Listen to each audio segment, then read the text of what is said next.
우리 안식일에 대한 성경적 정의를 두 번에 걸쳐서 나누었습니다.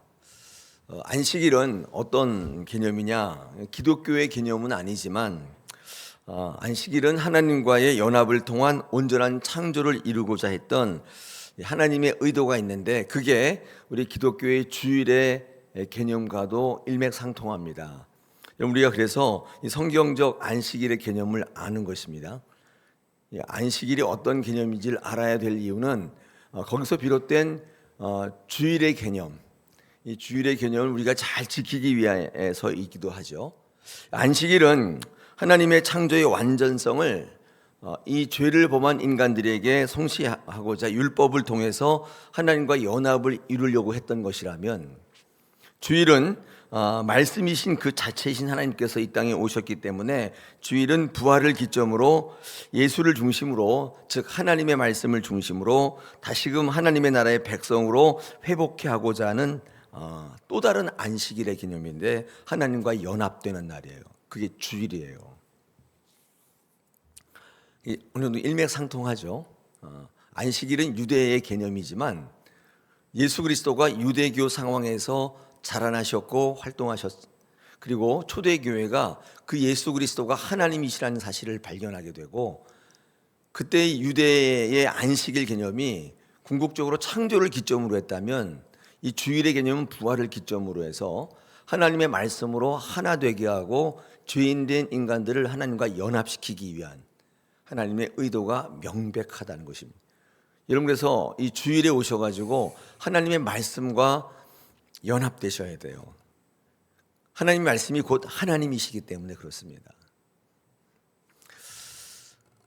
다른 목적과 의도를 가지고 교회 오시는 분들이 참 많죠. 대표적으로 내 만족을 위해서, 내 안정을 누리기 위해서, 내 요구를 성취하기 위해서 교회 오신 분이 참 많습니다. 이거 우리 기복신앙이라고 하는데 저는 그게 나쁘지 않다고 봅니다.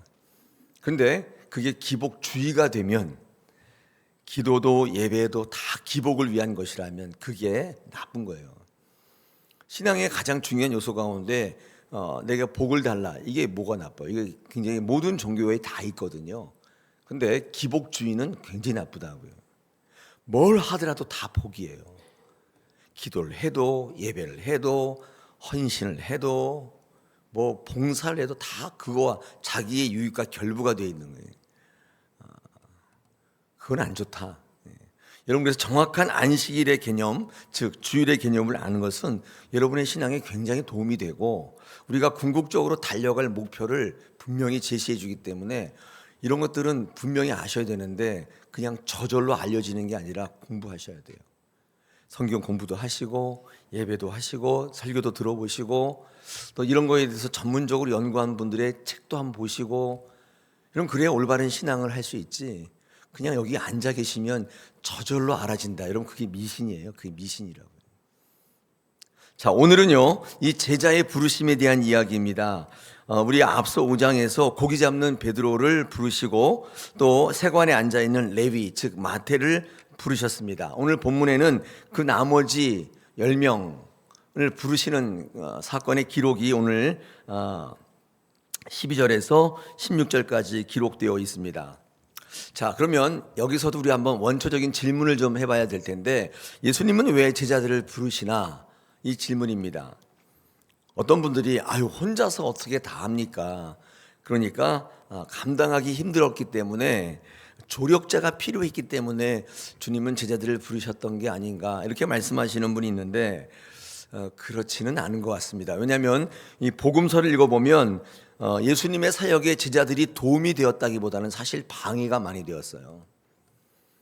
예수님의 사역을 망쳐놓을 때가 많았고 예수님을 배반했고 예수님에게 도움이 되기는커녕 방해가 되었다는 사실을 우리는 복음서를 통해서 발견하게 됩니다. 자, 그렇다면 예수님은 제자들을 왜 세우려고 하셨을까요? 예수님의 제자 세우심은요 뜻이 있습니다. 그게 아니라 제자들에게 조력을 받기 위함이 아니라 제자들을 양육하기 위함이다. 우리는 성경에서 분명히 발견할 수 있어요. 예수님은 능력이 없기 때문에, 나 혼자 못하기 때문에 나를 좀 도와줄 사람이 필요하다, 절대 그런 게 아닙니다. 주님이 제자를 부르시고 세우시는 것은 그들을 어떻게 해요? 양육하시기 위해, 교육하시기 위해서. 예수 그리스도가 이 땅에 없을 때 예수 그리스도 대신에 예수의 정신을, 복음을 전할 사람들을 양육하기 위해서 그들을 세우신 거예요. 이런 복음서를 주의 깊게 읽어보시면 이런 사실들을 발견할 수가 있습니다.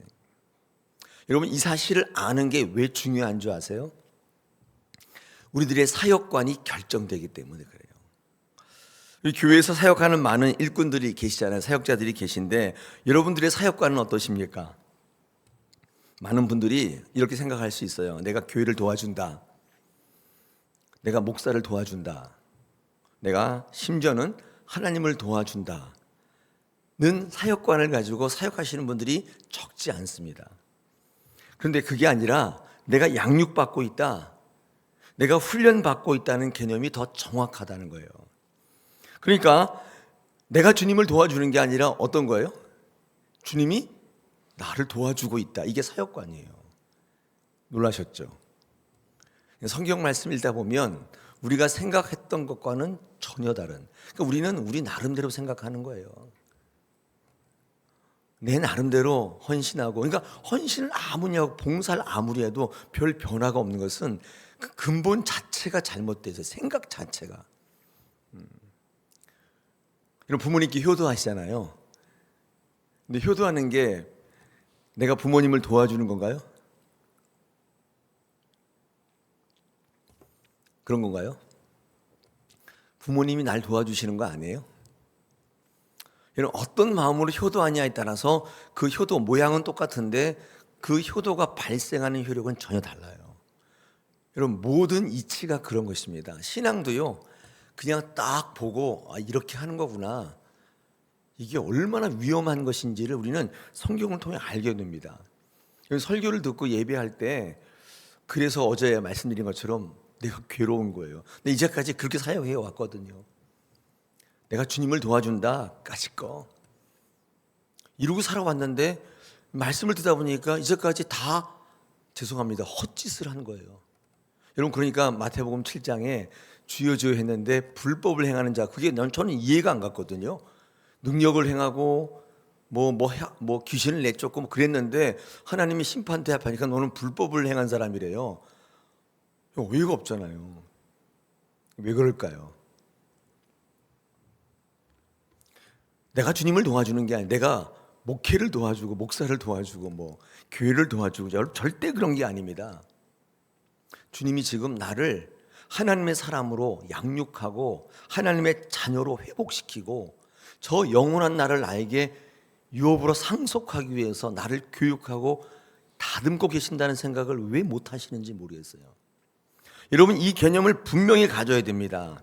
그렇지 않고 내가 시간을 내서 물질을 들여서 내가 하나님을, 교회를, 목회를 도와준다는 개념을 가지고 있으면 두 가지의 막대한 피해가 있는데, 첫째가 피해의식이에요. 이게 뭐냐? 내가 일부러 돈 내서 시간 내서 도와주고 있는데 나를 알아주지 않는단 말이에요. 그런 거 많이 경험하시죠? 우리 새벽 기도에는 우리가 구체적인 기도의 제목을 가지려고 이제 말씀을 듣고 있잖아요. 오늘 이 시간에 여러분의 사역관에 대해서 기도의 제목을 제가 드리고 있는 거예요. 이거는 여러분 제게 건강을 주세요, 제게 돈 주세요, 제 자녀를 잘 되게 해주시는 것보다 굉장히 근본적인 기도의 제목이에요. 이게 되면 그 다음에 다 따라와요. 오늘 이 아침에 꼭 기도하셔야 돼요. 여러분의 사역관을 한번 돌아보셔야 돼요. 제자의 부르시는 사건을 통해서 어쩌면 오늘 이 아침에 여러분에게 이 기도의 제목을 하나님이 주시는 줄로 믿습니다. 내가 시간 들여서 돈 들여서 했는데 날 알아라줘요. 심지어는 뒤에서 말해요. 저 사람 왜 저래? 자기 먼저 잘났어? 그런 얘기 들어보셨죠?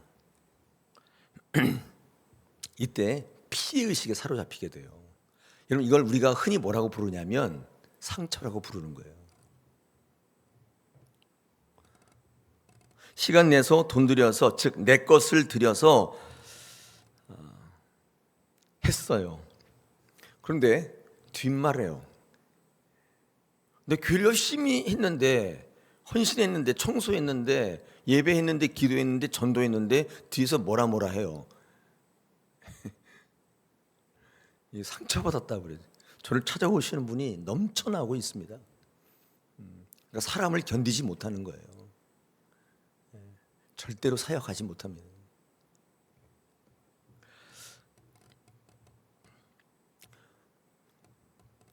여러분, 내 것을 들여서, 내 돈을 들여서 훈련받지 않는 분들, 즉 일하지 않는 분들, 그런 분들은 상처받지 않습니다. 아니, 상처받을 일이 없어요. 아무도 그 사람에 대해서 관심을 두지 않기 때문이에요. 일주일에 한 번, 주일 한 번, 그것도 바쁠 땐 안 와요.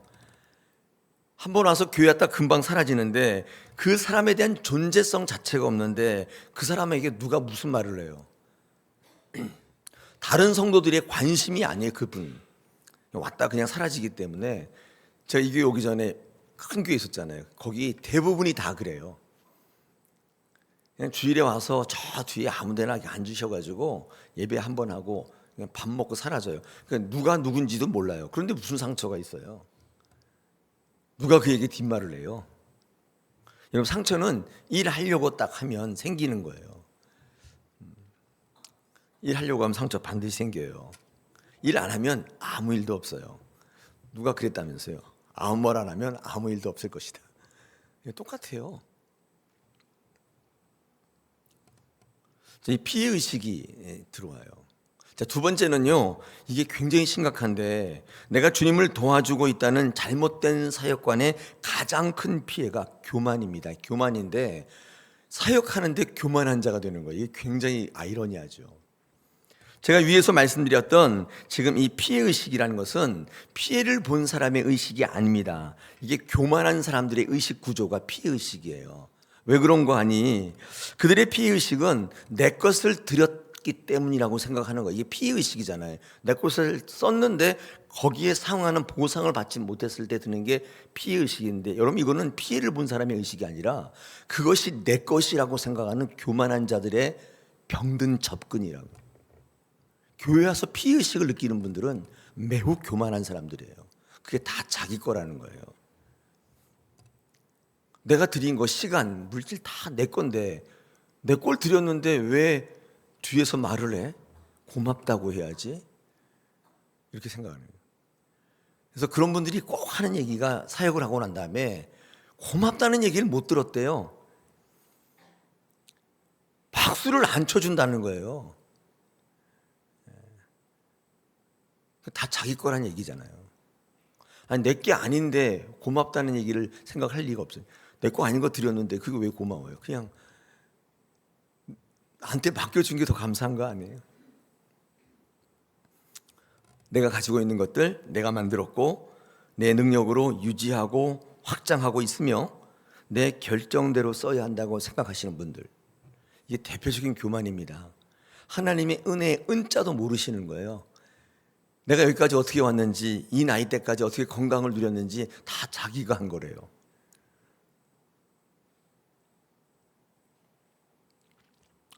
저 어제 건강검진 받았는데 받았습니다. 근데 여기까지 이렇게 왔잖아요. 얼마나 감사해요. 이게 제가 막 운동하고 뭐 섭생을 잘하고 그래서 저는 그렇다고 단 한 번도 생각해 본 적이 없어요. 왜냐하면 제 주변의 목사님들 가운데 담배를 피겠어요, 술을 먹겠어요. 그분들 운동 꼬박꼬박, 산책 꼬박꼬박, 그래도 일찍 돌아가시는 분도 계시고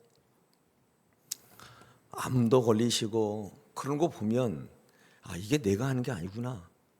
이게 분명한 사실이잖아요. 근데 많은 분들이 다 자기가 한대요. 자기 탓이래요. 우리 이런 사람들을 교만하다고 하는 거예요. 교만의 반대가 은혜거든요. 겸손이 아니라 은혜. 다 하나님이 하셨다는. 피해의식은 교만한 자의 대표적인 병든 의식이란 말이에요. 이렇듯 내 것을 썼는데 나를 알아주지 않거나 혹은 뒤에서 이러쿵저러쿵 안 좋은 소리를 한다면 피해의식을 갖게 되고, 에이 괜히 했다, 내가 이럴 줄 알았다 생각하고 그만둔다, 그 말이에요. 이게 교만이에요. 겸손은 하나님의 것이 오니, 다 하나님의 것이 오니 하나님 받으십시오, 이거예요. 다 하나님의 것이라고 고백하는 마음이에요. 이게 겸손이잖아요. 우리가 부르심 받은 것은 나에게 도와달라고 하시는 게 아니에요. 너를 다시금 나의 자녀 삼고 싶다는 하나님의 요청입니다. 그래서 너에게 나의 영원한 나라를 물려주고 싶다고 말하는 거예요. 너를 상속자 삼고 싶다고 말하는 거예요. 근데 문제는 우리가 지난번에 우리 주일 예배 때 나눴잖아요. 상속자 아무나 되는 게 아니라 여러 가지 조건이 있는데 그 대표적인 조건 중에 하나가 고난 당할 때 함께 있어야 돼요. 로마서 8장 17절에 자녀이면 또한 상속자 곧 하나님의 상속자요 그리스도와 함께한 상속자니 우리가 그와 함께 영광을 받기 위하여 고난도 함께 받아야 할 것이니라. 상속자의 가장 대표적인 조건이 뭐냐면 고난 당할 때 같이 있어야 돼요. 고난 당할 때 싹 사라져요. 그리고 괜찮아질 때 싹 나타나요. 그런 분들 혹시 주변에 계세요? 교회가 막 힘들고 어려울 때 슬그머니 사라져요. 그리고 교회가 괜찮을 때 싹 나타나서 얘기하는 분들 있잖아요. 우리 기도의 제목이. 그분은 상속자 되지 않을 가능성이 높아요. 여러분 교회에 고난이 있거나 여러분 인생에 고난이 있을 때 예수님과 더불어 같이 가셔야 하나님 나라 상속자 되는 거잖아요.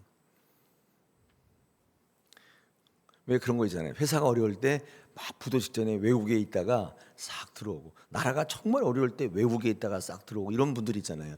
그런 분들은 상속자 될 수 없어요. 사실은 상속자의 가장 대표적인 조건은 고난을 함께 당해. 우리가 살면서 고난 당하는 이유가 뭐예요?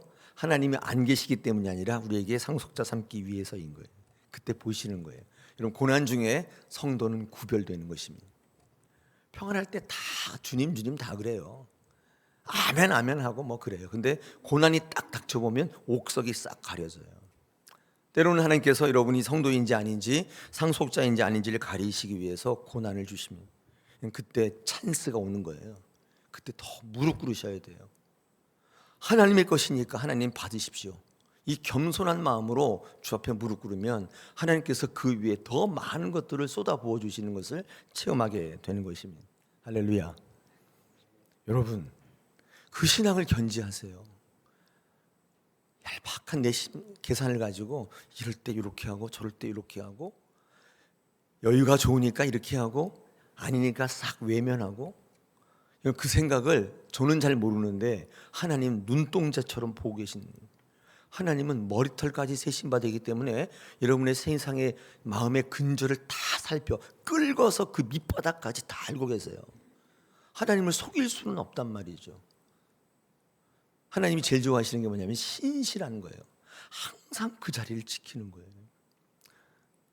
이게 대단한 영성이에요, 여러분. 이거 한번 해보세요. 연초잖아요. 주님, 제가 새벽기도 매일은 할 수 없어도 월삭기도에 특별 새벽기도 내 이것만은 하겠습니다. 다 따져보니까 그게 딱 1년에 11조예요. 우리 교회 특별 새벽기도에 4주 있고 월삭기도 있잖아요. 그거 왜 만들어 놓은 줄 아냐면 1년 365일에 11조로 만들어 놓은 거예요. 이거는 내가 반드시 하겠다 결단하셨으면 죽는 일이 있어도 한번 해보세요. 죽지 않습니다. 하나님이 그 발걸음, 그 영성을 통해서 다른 것들을 채워주세요. 우리의 계산이 아닌 하나님께 맡기는 서원과 겸손은 여러분 복을 받는 가장 첩경이에요. 하나님께서 그를 분명히 보고 계시기 때문입니다. 할렐루야. 저 오늘 제자를 부르셨는데 우리 지난 수요사경회 때 하나님이 어떻게 일하시나에 대해서 공부했거든요. 근데 하나님의 일하심의 원칙에 대해서 우리가 공부를 했습니다. 근데 그것을 우리가 알아야 될 이유, 하나님이 어떻게 일하시는지 우리가 왜 알아야 됩니까? 반드시 알아야 될 이유가 있는데 그건 뭐냐면 오해하지 않기 위해서요. 여러분 결과적으로 오해를 하게 되면 불행해지면 비극이 시작되는 것입니다. 하나님을 알아갈 때 오해가 없게 하기 위해서 하나님은 우리 인생 가운데 어떻게 일하시는지를 아는 거예요. 오해하지 않으면 쓸데없는 좌절, 절망, 포기가 없어져요. 오해하시면 불행이 시작된단 말이에요. 자, 그러면 하나님께서 왜 주님이 왜 제자를 부르시냐, 어떤 방법으로 하시는가, 오늘 본문에 두 가지의 방법이 나와 있는데, 여러분 이것은 하나님의 일하심의 원리이기 때문에 여러분 이걸 잘 보고 계시면 하나님에 대해서 오해하지 않게 되고 그로 인하여 좌절절망하지 않게 됩니다. 그 첫 번째가 뭐냐면 기도하심으로, 이게 굉장히 중요한데, 우리 오늘 12절에 보니까 뭐라고 되어 있습니까? 예수께서 기도하시러 산에 올라가서 밤이 새도록 기도하셨다고 그랬잖아요. 그러니까 제자들을 부르실 때 즉흥적으로, 감각적으로 딱 보니까 너 괜찮다 이렇게 하신 게 아니란 사실을 우리에게 말씀하고 있습니다. 이게 무슨 말이냐면 저를 부르실 때 태초부터 계속 보고 계셨던 거예요. 그래요, 안 그래요? 그랬단 말이에요. 여러분 여호와 이레라는 게, 이게 그 성경에 그 이후에 사람들이 여호와께서 준비하시다, 원래 이레는 준비하다는 말이야. 이레흐는 보고 계신다는 뜻인데 영어로 보면 stare at, 째려보다예요. 이런 거예요. 어떤 모습이냐면 이런 차일 같은데 이게 딱 거치고 이렇게 쫙 보고 계신 느낌, 그게 바로 이레흐라는 단어예요. 그러니까 하나님께서 아브라함을 계속 지켜보셨던 거예요. 어떻게 하나, 내 독자 이삭을 바치라고 했는데 어떻게 하나, 창문을 딱 내리고 이렇게 보고 계셨던 거예요. 무섭지 않아? 전 소름이 쫙 돋더라고요. 지금 여러분 하나님께서 이렇게 보고 계시는 거예요. 즉흥적으로 하시는 게 아니에요. 여러분을 이 교회 부르시고 절대로 그렇게 하시는 게 아니에요. 다 기도하셨다. 네. 아브라함이 이삭을 딱 올려놓고 칼로 쫙 죽이려고 하는 순간 하나님이 막 다급해서 아브라함아 아브라함아 막 부르시잖아요. 깜짝 놀란 거야. 하나님이 야 너 진짜로 죽이려고 그러냐? 놀라신 거예요. 아브라함은 하나님을 놀래켰단 말이에요. 우리는 하나님에 대해서만 놀라잖아요. 하나님 놀래켰어요. 내가 이제야 네가 나를 섬기는 줄을 알겠다. 다 뒤에 다 준비해 놨잖아. 뒤에 양들이 딱 준비되어 있어요. 이게 여호와 이레란 말이에요. 여러분, 여러분이 부르심 받은 것은 즉흥적이 아닙니다. 감각적이 아닙니다. 오래 계획된 거예요. 잊지 마십시오. 하나님이 이렇게 일하십니다. 두 번째는 뭐냐면요, 이 부르심에 응답한 사람들을 통해서 일하십니다. 이 12명의 제자 있잖아요. 하나님께서 딱 보시고 있잖아요. 이렇게 탁탁탁 찍어서 부르신 것처럼 보이잖아요. 근데 그렇지 않고 오늘 성경 말씀 보십시오. 우리 13절에 보니까 뭐라고 되어 있냐면 그 제자들을 부르사 그 중에서 12를 택했다. 성경 언어로 보더라도 확실해지는데 많은 사람들을 부르신 거예요. 이 말은 무슨 말이냐면 우리 모두를 제자 삼으시길 원하시는 거예요. 근데 그 중에 제가 하겠습니다, 이 응답한 사람은 몇 명 안 되는 거예요. 그 사람들을 통해서 교육하시고 양육하시고 일을 맡기세요. 부르심으로 일하시지만 하나님은 응답하는 사람들을 통해서, 안 하겠다는 사람 있잖아요. 그 사람을 통해서는 일 안 하세요.